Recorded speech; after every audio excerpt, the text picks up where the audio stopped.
Јас веднаш по пријавите на граѓаните интервенирав и пријавив и во градскиот инспекторат, односно инспекторатот на град Скопје. Зошто пријавив таму?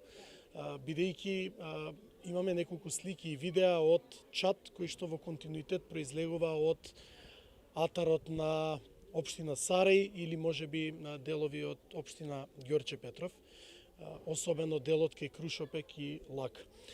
Таму во континуитет добиваме пријави од граѓани кои што тоа го сликаат и го документираат дека се случува, затоа морав да пријавам во градскиот инспекторат.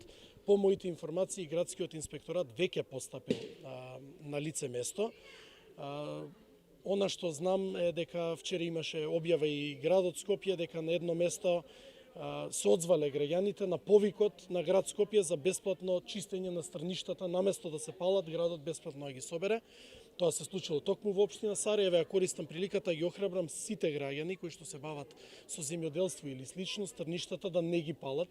Има бесплатна служба во градот да ги подигне сите остатоци и целото ѓубре што треба да биде подигнато. Нема потреба да се пали, ниту пак има потреба да се плати за некој да го подигне тоа. Едноставно бесплатно се подигнува. Верувам дека доминантно тоа е изворот на загадувањето кое што се покажува на мерните станици во Карпош 4, имајќи во предвид дека следевме целата околина, бидејќи нам оние алтернативни, би ги кажал, мерни станици во Карпош 2, Козле, Нерези и слично, кои што не се под Министерството, никакво апсолутно загадување не покажуваше само таа мерна станица, а граѓаните дополнително се жалеа на миризба.